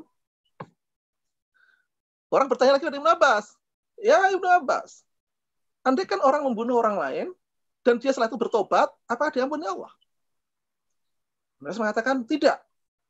Membunuh itu dosa besar. Maka dia tidak akan diampuni oleh Allah. Nah, ini kan orang bertanya bingung kan? Kok jawabannya beda ya? Galau. Ini fatwanya kok bisa beda? Ternyata penanya pertama tadi memang sudah membunuh. Dan dia menyesal mau bertobat. Ya Allah berikan tobat kan? Yang kedua masih berencana. Berencana membunuh. Boleh kan dia mau bunuh betulan atau baru tobat setelah itu kan. Nah, akhirnya kan itu kebijaksanaan dalam fatwa ya. Akhirnya ya sama dengan orang kalau sudah terlanjur ya dimaklumi. Tapi kalau belum ya jangan. Kan gitu ya. Kan gitu ya. Jangan kalau belum. Sebaiknya kan begitu dalam melihat hukum. Ya itulah fatwa. Demikian kita melihat perubahannya. Ya, saya kira demikian. Ya. Mudah-mudahan bisa terjawab ya, Mbak Gina. Selanjutnya ada pertanyaan yang kedua. Assalamualaikum. Nah, ini seperti yang tadi dibahas sama Ustadz. Izin bertanya Ustadz, saya pernah melihat ada yang wudhu tapi masih kaos kaki. Jadi cuma diusap saja. Apakah itu ada dasarnya atau seperti apa? Terima kasih. Terima kasih. Ini pertanyaan yang maju tadi ya, karena ada bahasan mengenai mengusap kepala, mengusap sepatu. Apa bahasanya itu ya, mengusap sepatu bahasa Arabnya apa lupa saya. Nanti ada di bagian hufain, mengasuh kedua sepatu. Jadi begini, zaman dulu sahabat itu dibolehkan Nabi untuk mengusap sepatu. Jadi kalau dia bepergian, sepatunya dipakai terus. Karena sepatu itu suci, tanya hati itu suci, maka dia boleh sholat dengan sepatunya itu. Tapi syaratnya 3. Dipatahkan dalam kitab ini. Ketika memakai itu sudah harus bersuci dulu. Kedua, sepatunya harus menutupi mata, kaki. Dan sepatu itu ikut kita terus di dalam perjalanan. Tidak boleh dilepas, dipasang lagi. Maka tetap harus dipakai terus. Sampai sehari minimal, sampai 3 hari maksimal. Pakai terus seharian. Nggak boleh dilepas. Kalau dilepas hilang. Nah, mengenai kaos kaki bagaimana? Sebenarnya kaos kaki itu bukan sepatu ya. Sebenarnya ya. Saya tidak tahu, mungkin yang mempraktekkan itu memandang bahwa tidak hanya sepatu, berlaku juga untuk kaos kaki barangkali. Tapi sebenarnya hufain itu sepatu ya, bukan kaos kaki. Cuma pertanyaannya mungkin apakah sepatu itu boleh kain atau harus kulit? Yang tidak ada jawabannya. Yang mungkin akhirnya orang mengambil dari situ, wah, kalau sepatu kain boleh, berarti kaos kaki juga boleh barangkali ya. Itu mungkin demikian. Saya tidak tahu pendapat dia, mungkin demikian. Tapi memang ada bagusnya ini diberlakukan untuk sepatu yang menutupi mata, kaki, dan sepatu itu ikut kita terus dalam sehari minimal sampai ke 3 hari. Jadi kalau ke masjid ya dipakai sepatunya. Tapi di Indonesia kan tidak boleh. Anda ke masjid pakai sepatu ya ini dilempar orang nanti kan bahaya itu. Nggak boleh. Cuma kalau sholat sendiri mungkin boleh ya, saya di rumah pakai sepatu terus, karena mungkin saya dingin sekali, kaki saya dingin sekali. Saya khawatir kalau ini kaki saya ada luka, dingin sekali. Kalau sering-sering saya wudhu nanti jadi masalah, maka saya pakai sepatu terus. Kalau bisa jangan kaos kaki ya, sepatu ya. Untuk bahasa sepatu lebih aman ya. Meskipun, karena orang bisa ikhtilaf ya, apa kaos kaki itu sepatu. Kalau sepatu boleh sepatu yang misalnya kain misalnya atau sepatu yang longgar itu. Jadi orang kalau sakit kakinya nanti kalau diusap terus wudhu sakit, yang penting dia mengusap sepatu itu. Jadi kalau wudhu hanya diusap saja sepatunya, tidak dibasuh. Nah, boleh saja. Ya, mungkin untuk kondisi-kondisi sakit, kondisi-kondisi kakinya sakit, tidak memungkinkan dibasuh terus menerus karena menimbulkan luka, memperburuk keadaan misalnya. Jadi untuk alasan syar'i diperbolehkan ya Ustadz. Ya tadi karena mungkin ya ada sama seperti yang kayak kejadian ada yang pakai perban. Jadi ya karena mungkin kondisinya betul kata Ustadz ini sepertinya sih kejadiannya bisa jadi dalam kondisi yang bersangkutan mungkin kaki luka ya Ustadz ya. Jadi mengharuskan pakai kaos kaki atau kondisi terlalu dingin. Jadi mungkin bisa jadi seperti itu Ustadz ya.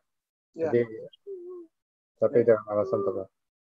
Ya, Ustaz, mudah-mudahan jawabannya saudara Rian Muhammad Basmalah nih namanya. Ya, pertanyaan selanjutnya dari Mas Irwan. Assalamualaikum Pak Ustadz, izin bertanya. Apakah ini udah mengarah ke mazhab ini Ustadz. Apakah boleh berganti-ganti mazhab?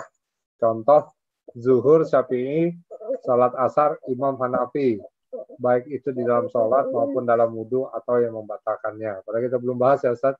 Ya. Karena memang saya juga pernah beberapa kali dengar kalau masalah yang tadi aja Ustaz belum bahas, masalah yang membatalkan bersentuhan aja dari setiap mazhab beda-beda ya Ustaz ya. Ya. Ustaz, ini gimana jawabnya? Ya, saya kira pertanyaan ini memang benar pertanyaan yang merisaukan banyak orang ya. Berbuat risau ya dalam hal tersebut. Saya kutip dari pendapatnya Imam Mawardi. Imam Mawardi ini hakim Syafi'iyah di masa Abbasiyah yang menulis kitab Ahkam Sultaniyah. Kemudian menulis Al-Hawi Kabir, syarah dari Mukhtasar Muzani. Jadi kitab Syafi'i yang paling bagus itu ada 3 ya. Al-Um, lalu Mukhtasar Muzani. Itu bagus, yang sering disyarah orang. Dia membahas dalam Mukhtasar Muzani mengatakan begini. Teman-teman saya beda pendapat. Ada yang mengatakan boleh menggabungkan beberapa pendapat. Sebagian tidak membolehkan. Jadi Syafi'i awal itu sudah berbeda pendapat ya. Di pendapat awal. Lalu As-Sulami dalam kitabnya Ta'adudul apa itu? As-Sulami lupa judulnya. Dia mengatakan bagaimana seandainya ini pendapat Syafi'i.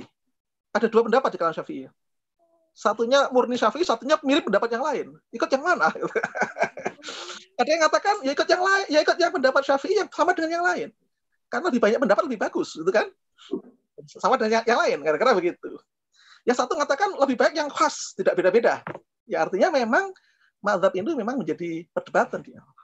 Nah, mazhab itu menjadi sangat penting sebenarnya lebih kepada urusan pengadilan ya. Dulunya pengadilan. Karena apa? Pada masa Abbasiyah itu ada pengadilan 4 mazhab. 4 mazhab itu apa? Ya kalau bapak ibu misalnya waris pakai Syafi'i, lalu tiba-tiba ketika bertengkar dengan istri, pindah ke mazhab, kan jadi bertengkar orang kan? Yang menguntungkan suami saya pengen ke Hanafi aja, pindah saja biar menguntungkan saya kan? Yang istri enggak, Syafi'i aja, saya lebih untung di sana misalnya atau sebaliknya. Jadi bertengkar kan? Sehingga ulama berpikiran kalau begitu, kalau ke pengadilan jangan pindah mazhab. Menjadikan kacau itu kan? Karena kalau masalahnya di awalnya pakai Syafi'i, ya pakai Syafi'i diselesaikan. Nanti kalau pindah Hanafi, bertengkar lagi orang. Karena dia diuntungkan dan dirugikan dengan itu kan. Tapi kalau ibadah mazhab bagaimana? Ibadah mazhab kan hanya urusan kita dengan Allah, toh? Ya nggak? Apa kalau kita menggunakan Hanafi itu, kata saya apakah sholat Syafi'i dan Hanafi beda? Pokoknya lah apa beda? Kan tidak, terus sama aja kan. Hanya beda kecil lah ya. Cuma ada di Arab yang bedanya berapa sedikit kali kan itu beda. Secara umum kan sama. Jadi sebenarnya ini jadi persoalan. Maka terakhir muncul ulama namanya Yusuf Qardawi.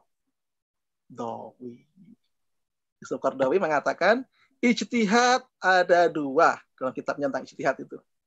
Namanya ijtihad intiqai dan ijtihad insya'i. Intiqai itu apa? Intiqai itu adalah ijtihad dalam hal memilih pendapat yang paling baik dari literatur Islam yang ada. Yang paling kuat dasarnya dan paling sesuai dengan kondisi. Itu Yusuf Qaradawi mengatakan itu dalam kitabnya. Dan ini tampaknya diadopsi oleh MUI juga, pakai itu juga. Beberapa lembaga pakai itu. Pakai bahwa istilah intiqai. Intiqai itu apa? Intiqai itu kan takhayur. Ada istilah taufik, ada istilah takhayur. Takhayur itu di Syafi'i sendiri ada beda pendapat banyak sekali. Jadi kita ngomong pendapat ngawur aja, di Syafi'i masih ada yang berpendapat begitu, insya Allah. Ulama dia dulu ada berpendapat begitu. Kalau misalnya ada pendapat dalil, kita pahami ada 3 kemungkinan pendapat kan. Anda ngambil pendapat apa saja, pasti ada Syafi'i pendapat begitu. Pasti ada pendapat begitu. Cuma tidak diakui secara umum, itu aja oleh Syafi'i. Ya. Sebenarnya begitu. Sebenarnya. Tetapi tidak dalam hal yang sifatnya kriminal. Tidak boleh kriminal. Kriminal tidak boleh. Kriminal jelas. Kriminal dan yang membahayakan orang lain tidak boleh. Tapi kalau hanya ibadah sebenarnya masih bedanya sangat banyak. Di kalangan Syafi'i sendiri banyak beda pendapat. Tidak hanya Syafi'i. Ya. Nah maka kalau saya sendiri melihat bahwa tidak boleh pindah mazhab itu lebih konteksnya awalnya dalam pengadilan sebenarnya. Agar orang tidak menimbulkan pertengkaran antar orang yang akadnya pakai Syafi'i lalu pindah ke Hanafi untuk mencari keuntungan, gitu kan akan bertengkar orang, menyusahkan yang lain. Nah, tapi kalau ini hanya ibadah mahdhah kan tidak ada dampak manusianya sebenarnya. Dampaknya hanya kita dengan Allah saja. Ya asal ada dasarnya boleh saja. Maka Imam Syafi'i mengatakan, idza shahal hadisu fahuwa madhabi. Jika hadis itu sahih ya madhab. Maka dalam fikih sunnah dia mengatakan ya fikih sunnah ini akhirnya berdasarnya pada apa? Fikih sunnah ini dasarnya adalah fikih yang ada pendapat sahabat dan hadis dan sunnah. Maka fikih sunnahnya Syed Sa'ad Sabiq ini termasuk yang awal menggunakan dasar kebolehan untuk melihat pendapat-pendapat itu dalam sinaran nas. Karena nas memberikan pilihan. Tapi entah, misalnya ada yang pengen, saya tetap pengen Syafi'ah, ya silahkan saja. Atau Hanafi saja, silahkan saja. Itu pilihan ya ibadah. Saya kira sholatnya tidak akan batal dengan itu. Tidak ada yang berani mengatakan batal itu. Karena apa? Karena mengatakan tidak boleh itu kan tidak mengatakan batal kan. Anjuran saja agar tidak orang mencari kemudahan, kan? Mencari kemudahan. Tapi kan tidak katakan batal, ya kan? Karena pas sepanjang ada dasarnya boleh. Maka tidak ada ulama yang mengatakan, oh pindah mazhab itu membatalkan, tidak ada yang berani mengatakan begitu. Ya kan? Jangan gitu aja kan, hanya jangan, tidak dianjurkan. Tidak membatalkan, tidak berani bilang gitu. Kan jelas ya, tidak membatalkan. Kenapa? Karena mazhab itu tidak ada dasarnya, dalilnya. Tapi itu merupakan praktek yang disepakati ulama agar orang tidak menimbulkan perbedaan atau persengketaan di dalam lingkungan tertentu. Jadi lebih kepada orang bertanggung jawab secara metodologis, tidak hanya milih-milih pendapat hukum sesuai selera. Kan gitu kan? Kalau milihnya sesuai dasar nas, tidak ada masalah kan dalam hal itu. Ini pendapat saya. Kalau Ibu berbeda, silahkan. Saya tidak, Anda berpendapat demikian, silahkan tetap dibolehkan, tidak ada masalah. Karena prinsipnya ya saya kira memang di masyarakat semakin kota semakin longgar, ya kan? Tapi semakin desa semakin tidak. Kalau di kota kalau nggak longgar susah. Misalnya di masjid itu kalau Syafi'iyah itu harus 40 orang yang mukim tinggal di situ kan. Nah, kalau Ibu bekerja dari Depok ke mana? Jakarta, sudah beda daerah kan? Satu masjid pendatang semuanya, itu kan tidak sah. Apalagi kalau satu perumahan yang azan masjidnya ada 3 masjid di perumahan itu saling mendengar. Kalau Syafi'i dulu kalau ada masjid 3 berdekatan satu daerah, maka yang sah hanya satu aja, yang azannya pertama kali. Kan nyatanya tidak bisa dipraktekkan begitu. Sekarang ya satu perumahan ada masjidnya 3, bunyi semuanya ya boleh sah semuanya. Imamnya dari masjid jauh, makmumnya juga bukan tinggal di situ, dari daerah lain ya tetap sah saja. Sekarang kan begitu. Kan tidak bisa seperti itu dulu lagi. Termasuk jual beli. Kalau Syafi'iyah jual beli kan harus ketat. Bapak Ibu ke Indomaret harus akad. Jadi kalau ngambil apa, saya beli sabun, beli gula, beli minyak. Nanti datang ke kasir, akad dulu. Saya beli minyak 1.000 ya. Oke, saya terima. Saya beli sabun juga 1.000 ya. Saya terima. Satu-satu itu harus diakadkan. Gitu. Kan susah kalau gitu kan. Ya kan? Apalagi jual beli tanpa ada orang yang menjaga, itu dilarang Syafi'iyah itu. Kan harus ketemu satu majelis kan, tidak boleh jarak jauh pakai apa, pakai online itu tidak boleh Syafi'iyah itu. Harus satu majelis. Artinya kan sudah ada perubahan-perubahan yang tidak bisa kita tolak ya dari kenyataan itu sebenarnya. Ya, tapi silakan kembali ke asalnya lagi ke masing-masing. Saya tidak memaksakan harus demikian ya. Silakan. Tapi memang harus konsisten ya Ustaz ya. Harus Ya, konsisten kepada satu mazhab. Jadi ya, bukan berarti mencari yang enaknya aja gitu ya Ustaz ya. ya Ya, konsisten yang benar ya menurut kita sendiri ya minimal ya menurut kita ya. benar. Jadi Ya, Pak. memang kita juga harus belajar berarti Ustaz ya. Kalau Ya, memang ingin Syafi'i, ya belajarlah gitu loh. Bisa dimulai dari bagaimana wudhunya Syafi'i, batal wudhunya Syafi'i. Ya ini memang kadang menjadi perbedaan aja sih Ustaz ya. ya. Ya Memang memang ada baiknya dari satu sumber dulu. Kalau sudah ahli bisa berkembang. Dia tidak bingung sendiri nanti. Kan itu aja sih. Sebenarnya lebih kepada membuat orang tidak bingung ya. Kalau bingung kan susah nanti. Katanya secara begitu, setelah pulang beda nanti bertengkar gara-gara bingung kan. Susah ya. Kan jadi susah sebenarnya. Saya kira wudhu, demikian. wudhu aja bisa begitu ya Ustaz. Suami istri kalau Syafi'i batal ya Ustaz ya. Ya, Nah, ya. kalau yang lain, waduh, ada yang enggak gitu. Ada yang bersentuhan, ada yang Ya, ya itu salah satu ya. Tapi itulah. Tapi malah ada yang lebih bagus lagi Ustaz, yang tidak masuk di 4 mazhab bisa dibenar-benarin. iya, iya. Ya memang mazhab itu kan sejarah ya dari masa lalu yang terbentuk secara alami. Tapi memang itu bukan tuntutan nas ya, hanya dari pengalaman sejarah, dari disiplin ilmu saja. Ya, artinya ya kalau dibutuhkan tetap saya kira relevan. Jika ada kalanya tidak lagi relevan, jadi ya dilonggarkan gitu. Imam Syafi'i mengatakan idza dhaqal amru ittasa. Idza itasal amru dhaq. Masalahnya menyulitkan ya melebar lah. Tapi kalau terlalu lebar ya balik lagi ya jangan terlalu berlebar-lebar. Kan gitu kan? Jika maka Al-Ghazali mengatakan ulama tajawasa haddahu ing akasa ila ditihi. Kalau kita melampaui batas sesuatu kembali lagi. Jangan terlalu berlebihan. Ya, biar untuk membuat kita jadi selalu dalam posisi yang tidak jauh dari itu. Saya kira itu ya. Iya. Jazakallah khair Ustaz. Nih nampaknya kita cek dulu apakah ada yang nanya langsung. Ya. Tidak ada. Alhamdulillah kita malam ini ada beberapa pertanyaan dari rekan-rekan. Masih ada yang ingin bertanya silakan. Bisa di chat atau bisa resen. Kita masih ada waktu kurang lebih 5 menit lagi. Malam 1 Hijriah ini kan? Iya, Ustaz. Mungkin ingin merenung di rumah, ingin banyak. Ini saya di tempat saya ini maunya hari ini peringatan 1 Hijriah sambil peringatan 17 Agustus. Biasanya kan di depan rumah itu kan berdoa bersama, makan itu, tapi dilarang Pak RW karena nggak boleh, akhirnya nggak jadi malam ini. Ya di rumah saja berdoa sendiri-sendiri. Berdoa sendiri-sendiri, nggak boleh. Ya, memang cukup ramai juga nih ya Ustadz bahasan masalah 1 Muharram ya. Ya, ramai di dalam 1 Muharram ini. Ya, saya kira saya beri tutup ini ya sebagai penutup dari kajian ini. Silakan Ustadz. Tidak ada bertanya, Bapak Ibu yang dirahmati Allah. Jadi orang bertanya mengapa sih kita perlu belajar hukum Islam? Satu tokoh Amerika namanya Karin Armstrong, pernah dengar ya Karin Armstrong? Karin, maksudnya bukunya itu. Dia mengatakan begini, mengapa kita perlu tertib? Orang beriman itu pada Allah tetap membutuhkan pengaturan. Cara bagaimana dia menyembah Allah. Maka belajar fikih itu ibaratnya adalah mencoba mendekati kita beribadah sesuai yang dikehendaki oleh petunjuk Al-Quran maupun Sunnah. Kan demikian. Prinsipnya sama, semua ulama sama. Tidak ada yang berbeda pendapat dalam hal itu. Sama. Semua ibadah fikih ini diajarkan agar orang menyembah Allah sesuai yang dikehendaki. Meskipun pada prakteknya, ulama bisa beda pendapat memahami satu hadis, satu nas. Maka dipilah dalam hukum Islam itu ada namanya hukum yang disebut dengan syariah dalam pengertian sempit. Qat'i. Yang tidak mungkin berubah. Sholat wajib itu nggak mungkin berubah. Puasa hukumnya wajib tidak mungkin berubah. Haji hukumnya wajib tidak mungkin berubah. Membunuh itu dosa tidak akan berubah kecuali dalam peperangan atau dalam hukuman mati bagi di pengadilan itu dibolehkan. Tetapi secara prinsip itu dosa. Nah itu tidak akan berubah sih sama.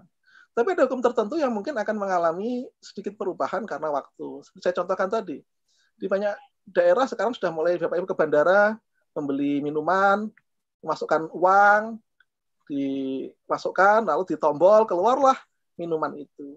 Ini kalau kita ikut pendapat lama Syafi'iyah itu dilarang itu karena bukan dilarang, tidak sah karena tidak ada akad, tidak ada serah terima secara resmi dari penjual dan pembeli. Tapi akhirnya berubah karena tuntutan zaman. Maka sebaik mungkin memang kita belajar dengan panduan yang sudah dicontohkan ulama dulu, tapi juga tidak terpaku dengan semua masa lalu. Kecuali terutama yang bukan kewajiban dasar. Kalau kewajiban dasar tidak boleh berubah. Maka Ibnu Qayyim mengatakan hukum itu ada dua. Hukum yang yataghayyar dan la yataghayyar. Hukum yang bisa berubah dan hukum yang tidak bisa berubah. Nah, ini kadang menyusahkan banyak orang. Ada satu teman saya, ada orang ahli biologi, bertanya, hukumnya kepiting itu apa ya?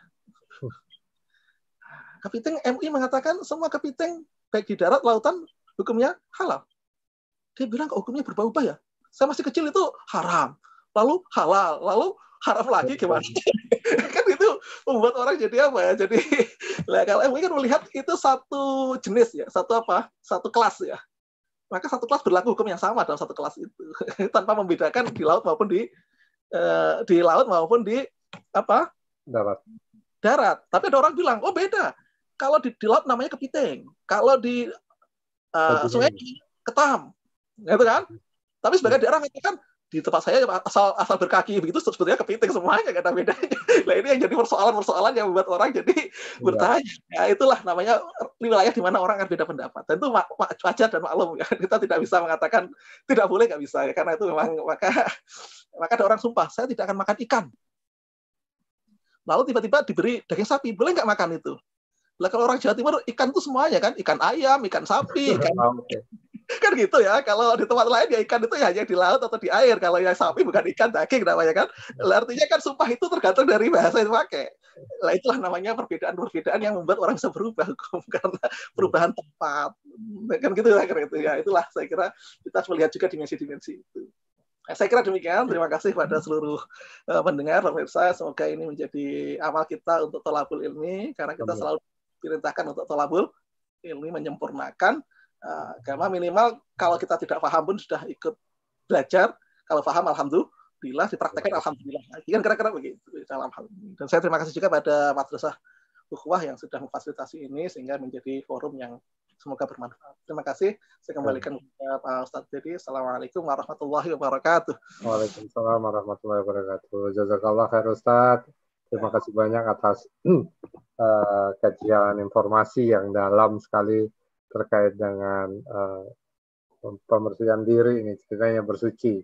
Dan ada beberapa informasi tambahan juga dari Ustadz terkait dengan mazhab beberapa dan dari pertanyaan-pertanyaan sudah bisa terjawab. Alhamdulillah kegiatan ini bisa kita selesaikan. Insya Allah kita akan ketemu lagi Ustadz minggu depan. Mudah-mudahan, insya Allah, mudah-mudahan panjang umur, diberikan keleluasaan, diberikan jalan oleh Allah. Mudah-mudahan kegiatan kita malam ini mendapatkan berkah dan rahmat dari Allah. Kita yang menghadiri semua pun akan mendapatkan ilmu, insya Allah. Sampai ketemu minggu depan lagi. Kita tutup dengan doa kafaratul majelis. Subhanakallahumma wa bihamdika asyhadu an la ilaha illa anta astaghfiruka wa atubu ilaik. Assalamualaikum warahmatullahi wabarakatuh. Waalaikumsalam warahmatullahi wabarakatuh. Ya, terima kasih semuanya atas perhatiannya. Ya, Ustadz Dedi. Tinggal di mana Ustadz Dedi? Saya di Bandung, Ustadz. Oh, di Bandung. Di Bandung. Jadi saya salah satu dosen di STIMIK Bandung juga. Oh, ya. Jadi ini alhamdulillah kita semua berkumpul. Tidak ada lagi perbedaan lagi. Kalau offline kan yang di Bandung aja bisa ikut Ustadz. Tapi alhamdulillah online ini saya jadi kenal nih. Ya mudah-mudahan kalau Allah ngasih rezekinya mau nanti jalan-jalan ke Semarang ke tempat Ustadz lah. Ya silakan. Kabari saya nginep tempat saya boleh. Silakan. Ustaz.